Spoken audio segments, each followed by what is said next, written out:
Professor रज़ा अली आबदी वो किसी तारुफ के मोहताज नहीं, सहाफ़ी हैं, ब्रॉडकास्टर हैं, अदीब हैं और अपने पढ़ने वालों में बेहद मकबूल हैं। अरसा दराज से डॉक्टर जावेद शेख के करीबी दोस्तों में उनका शुमार रहा है।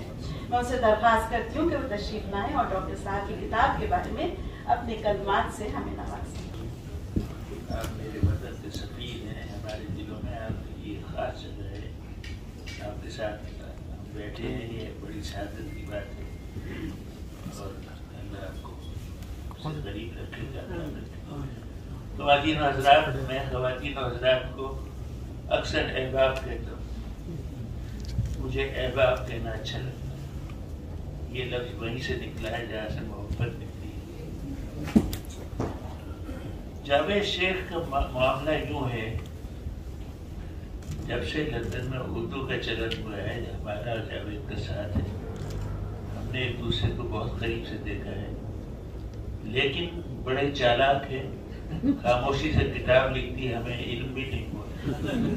अगर हमसे पूछा होता कि किताब लिख रहे हैं तो हम उनको एक लाखों रुपए का मशवरा देते, इस किताब का नाम बदलते, इसका नाम होता अदब सराय।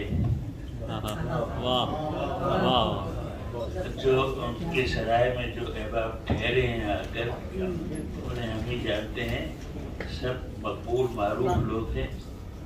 लेकिन उनकी मेहमान नवाजी में किसका बड़ा दखल है, ये कब लोगों को मालूम होगा। हसीना, एक बार हमने अहबाब ने जावेद शेख से फरमाइश की गाना सुनाई, तो उन्होंने गाना सुनाया, हसीना मान जाएगी। कमाल की मियां बीवी हैं। और मैं आपसे दावे से कहता हूँ कि इतना तकल्लुफ, इतना एहतमाम, इतना देखभाल, ऐसे दिल पसीनी जो हसीना शेख उनके नाम के साथ लगा। बल्तिस्तान की खातून है, खपलू की, और कहाँ से चल के और कहाँ पहुँची हो माशाल्लाह। ऐसी उम्दा खातून, इतनी मेहमान नवाज।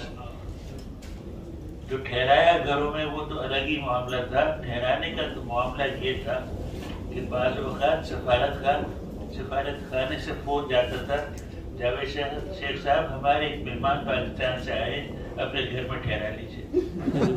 तो घर में ठहराने का मामला यहाँ तक पहुँच गया था।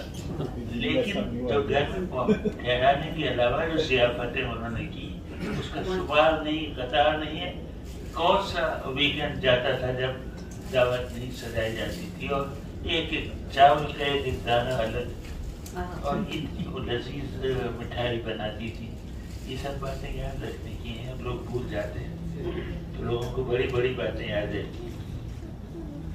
मैं मजबूर नहीं करूँगा, घबराइए। एक जुमला लिख के लाया हूँ सिर्फ। लिखने का ढंग आप ही की किताबें पढ़कर सीखा है। इस जुमले के मुसन्निफ हैं डॉक्टर जावेद शेख, और जिसकी तरफ इशारा है वो रज़ा अली आबदी। ये कह गए कि थक गया लोगों से, भाइयों आसान, सहल, सलीस, शगुफ्ता, शाइस्ता उर्दू लिखा दो। लोग उसमें टाँगे लगाते हैं, इतने मोती जड़ते हैं कि तहरीक पे कभी कभी ताज़िये का गुमान हो। एक लफ्ज़ और लिख के लाया हूँ, नूर बेगम। सारे मारूफ लोगों का किताब में जिक्र है, हसीना का भी है। नूर बेगम दुनिया इन्हें नहीं जानती, लेकिन आज के बाद जानेगी। एक ऐसा नक्शा खींचा है शख्सियत का। मई दादा बासोटे की मरियम वो याद आता।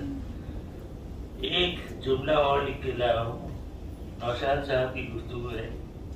अच्छा, जावेद की तहरीर का एक कमाल, ये खूबी ये है, जैसे सामने बैठे हुए बातें कर रहा हूँ। ये हुनर उन्होंने मुझसे सीखा है।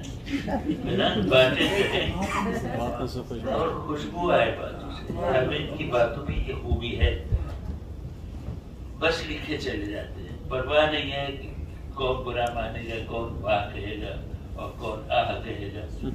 आह कहने में लता मंगेशकर का जिक्र चल रहा है, और नौशाद साहब लता के बारे में बयान कर रहे हैं।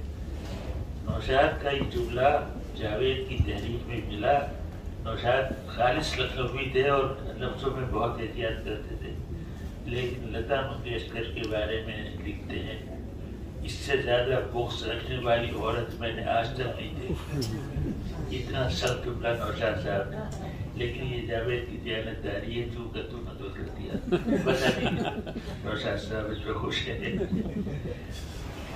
میں مبارکباد دیتا ہوں جاوید کو. میں خلاصے کا ماہر ہوں، آپ جانتے ہیں ریڈیو کا آدمی ہے، 4 منٹ 30 سیکنڈ سے زیادہ بولے تو توجہ ہٹ جاتی ہے. تو میں مبارکباد دیتا ہوں جاوید، آپ نے بڑا اچھا کام کیا. آپ نے ایک نفیس، سلیس، آسان، سہل، عمدہ اردو لکھنے کی روایت کو آگے بڑھایا. یہ میرے حق میں آپ نے اچھا کیا، احباب کے حق میں بھی اچھا کیا، اور اردو زبان اور اردو روایت کے حق میں آپ نے بہت ہی اچھا کیا. شکریہ.